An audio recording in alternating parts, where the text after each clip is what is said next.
Hello, everyone, and welcome to BC Daily. This is Jason De Leon, your certified Business Central consultant. And for today's episode, bibigyan ko kayo ng overview about Microsoft Dynamics 365 Business Central, yung general user interface at basic functions and features ng Business Central.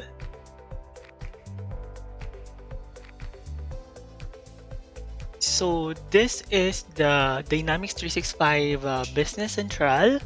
Once you open your BC uh, instance, ito yung unang makikita natin. Kita nyo dito yung waffle button and yung iba't ibang applications related to Microsoft 365. This includes the productivity tools ni Microsoft 365. Ito yung mga Word, Excel, and PowerPoint, pati yung mga ibang applications like Power Platform apps. We also have Power BI, Power Apps, and Power Pages, and even Power Automate. No? So in just one click, you can be redirected to one application to one another. So kunwari nag-create kayo ng Word document or nasa Microsoft Excel kayo and gusto niyo mag-jump from your Microsoft productivity tools to your Business Central, with just one click, mapupunta kayo kapag kinlik niyo lang yung Business Central dito. So lahat ng mga applications nyo, whether you are using productivity tools or business applications, dito nyo lang siya makikita sa app launcher or dito sa ating waffle button. Okay? So, pagbalik natin dito, makikita nyo yung ating dashboards, yung general dashboard ng ating Business Central. Okay? In the upper portion, makikita nyo yung user profile, and also dito sa settings natin, kapag kinlik nyo to, makikita nyo yung role na ginagamit natin for this users. So, mahalaga yung role kasi dito natin ini-implement yung mga permission sets at saka mga rights na applicable per user. So, si Microsoft nag-create siya ng madaming mga user role dito sa Business Central. Meron siyang mga user role para sa mga accountant, business manager, sales order processor or purchase order. Kapag naman manufacturing company kayo, meron tayong manufacturing manager at project manager din. Okay, so depende sa requirements at saka sa nature ng business natin, makikita natin dito yung mga possible na rules na meron tayo. What if hindi available yung role na gusto natin and you would like to create a new role? So possible din naman yon sa Business Central. No? You can create your own role, and then ang ginagawa lang natin, nilalagyan lang natin siya ng mga permissions and rights sa loob ng role na yon. And once na nagawa na yung role na yon, doon na natin tinatag yung mga users natin. Okay? Yung users or yung actual na gumagamit ng system. Okay? So ito also yung avenue para mapalitan mo yung company kasi yung system natin is pwedeng mag-cater ng multiple entities, no? Ibig sabihin, ng multiple legal entities, kung meron kayong more than one company and then pare-parehas yung ari nun, or merong subsidiary yung company, yung current company natin, pwede tayo mag-create ng multiple companies within the system. Okay? So, hindi na natin mapoproblemahin yun. Para later on then, kung meron kayong requirement regarding sa consolidation ng financial statements natin at saka ng mga report natin, pwedeng-pwede yun, capable sa system kasi naka-map na yung mga entities sa loob ng business center. Okay, so pumunta lang ako sa settings para ma-change yung ating role. So for discussion purposes, ang gagamitin ko is yung the business manager role para makikita natin lahat ng mga modules within the system. Okay, katabi ng settings natin is the search functionality, or ito yung tinatawag nating tell me what you want to do. Maraming mga buttons at saka menus na pwede nyo makita inside Business Central. If in case na meron kayong hinahanap, kunyari a purchase order, paano mag-create ng purchase order sa system, pwede nyo i-type lang, i-key in lang yung few characters. Meron siyang intelligence feature katulad ng kay Google. And then, lalabas na niya lahat ng mga possible options like purchase lines, purchase orders, purchase quotation. So, depende kung ano yung i-create nyo na document, the business document. Okay? In this portion, makikita nyo naman yung mga modules natin. We have the modules for finance. Under the finance, syempre yung mga related sub-modules natin like the fixed asset, GL budgets. Kapag nagme-maintain tayo ng GL budget sa system, meron din tayong mga purchase budgets. Dito rin natin kine-create yung chart of accounts natin, yung backbone ng ating accounting system. Okay? And then sa cash management naman, when processing cash receipts or payment journals sa ating mga suppliers, dito naman natin siya pinaprocess. Okay? We also have sales module. Kapag mag-create tayo ng mga business documents related to sales transactions like sales quotation, yan, mga sales order, mga sales invoices or billing statements papunta sa ating mga customers, dito natin yung kini-create. Okay? And then we also have the purchasing modules. Dito naman sa purchasing modules naman, kapag nagpa-purchase tayo sa ating mga suppliers, contractors, or vendors, dito tayo nag-create ng mga documents. Okay? Sa future videos natin, papakita natin kung paano nag-create ng mga transaction, isa-isa, at para malaman yung step-by-step yung process, kung paano siya pinaprocess inside Business Central. Okay, so what if wala dyan yung module na kailangan nyo or yung part ng business requirement nyo? You can go to this hamburger button to see or to explore more roles inside Business Central. And then from here, makikita nyo yung other than the sales, other than the purchasing na pinakita ko, makikita nyo dito yung mga modules like human resources, project, sales and marketing. We also have modules related to service management, inventory.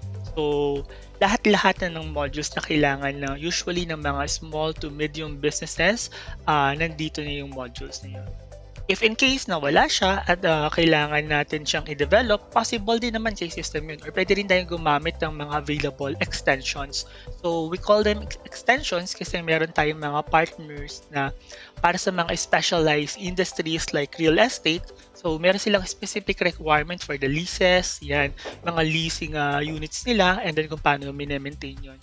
So, yung mga yon, pwede rin natin i-extend yung functionality ng system at pwede rin tayong pumartner sa mga tinatawag nating ISV partners para makater yung mga functionality na. Okay, now going back doon sa ating general dashboard or interface, lahat ng nakikita nyo dito ay nakadepende doon sa role na naka-assign sa akin. Kanina, yung role na in-employ ko para sa user na to ay business manager role. So that means lahat ng nakikita ko, commonly used actions dito, yung mga activities and mga Qtiles, lahat yan ay nakadepende doon sa aking role sa system. Okay, ang makikita nyo mga actions dito, ito yung mga commonly used tasks. So say for example, ang task mo sa company is gumawa ng mga sales order, no, sa system.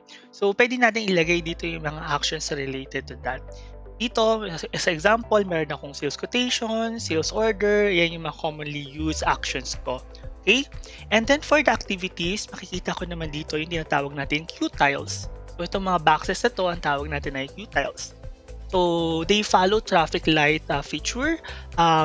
Nagta-turn red siya kung hindi favorable para sa company. Pwede siyang naka-amber kapag borderline or green kapag tolerable pa yung number of documents. So in this case, I have 11 sales invoices. No? So part of the parameter na sinet ko sa mga employee ko ay dapat ang sales invoices ay hindi mababa sa 15. So, say for example, ganun yung parameter na sinet ko. That means na magta-turn red siya kapag lower than 15 siya. So, yung mga parameter na yun, pwede natin siyang iset at mag-serve as KPI para sa mga employee natin. And the main function of the Qtiles is basically to redirect you. So, kung hinahanap nyo or you usually work with sales invoice, ano yung mga open sales invoice natin, once you click on this, you will be redirected to the 11 sales invoices. Ano pa yung mga open na sales invoices natin? Ito yung mga hindi pa posted sa system or hindi pa napopost. Okay? So, these are all of the mga pending or ongoing sales invoices natin sa system. Okay? So with just one click, you can be redirected to another page to see yung details nung yung mga documents na usually na ginagamit natin. In this portion, makikita nyo meron tayong mga insights. Okay? Meron tayo ditong business performance, mga pre-built charts, and reports system. Meron ako ditong cash cycle showing yung on a monthly basis, magkano yung cash cycle ko, days of sales outstanding, payment outstanding, and sales of inventory. Meron din ako ibang charts dito that I can show you. Let me show you the previous one. I have your top 5 customers by sales value. So itong mga chart na ito ay pre-built, no? Hindi mo na kailangan i-configure because they are already made inside the system. Whenever there are new transactions, may bago kayong transact, automatic mag-update siya. Hindi mo na siya kailangan gawin or hindi mo na siya kailangan baguhin. So aside from the business performance here in the system, yung mga charts sa mga pre-built graphs na nakikita nyo, pwede rin tayong gumamit ng Microsoft Power BI. So Microsoft Power BI is a separate tool or application ni Microsoft na ginagamit for data analysis and visualization. Pwede natin connect yung data natin from Microsoft Dynamics 365 Business Central and then papunta kay Power BI para makapag-create tayo ng mga sophisticated reports. And then pwede rin natin siya ditong i-embed later on kapag say for example, meron tayo ditong Power BI report section. Kapag okay na or ready na yung Power BI report na ginawa natin, pwede natin siyang i-embed dito. Okay, so that kapag na-check natin siya, pag binubuksan natin yung Business Central natin, na-update yung laman. Hindi lang yung mga pre-built reports natin, pati rin yung mga Power BI dashboards. Meron din tayong section dito for favorite accounts and trial balance. Ang basis nito is yung mga laman din ng chart of accounts natin inside the general ledger. Okay? So, say for example, as a financial consultant, gusto ko laging may visibility doon sa mga accounts or general ledger accounts ko, most liquid part of my asset, no? So, pwede kong ilagay yung mga cash, banks, mga revolving credits para nakita ko siya on a daily basis. Kung meron kayong specific na GL account na gusto nyo makita, pwede rin naman, no? And then, another good feature of the system is the report inbox. Dito naman sa report inbox is pwede siyang mag-serve as repository ng mga report natin. Okay? Sometimes meron tayong mga reports na it takes time bago siya ma-generate, like the aging report in the system. No? So what we can do is pwede natin siyang i-schedule yung pinaka-generation para pagbukas natin ng Power BI everyday in the morning, makikita natin ready na yung report. And then once you click the report, naka-ready na siya sa PDF file. Okay? Kapag marami na kasi tayong transactions, minsan like yung mga 5 years na natin ginagamit yung ERP natin, sometimes it takes time talaga to generate those kind of reports kasi pinapakita din niya yung computed, yung mga latest payments at saka yung mga latest movement doon sa schedule natin, kaya medyo nagtitake din siya ng time. Okay, so sa kahit ano namang system, kapag mga aging reports, minsan nagtitake time siya.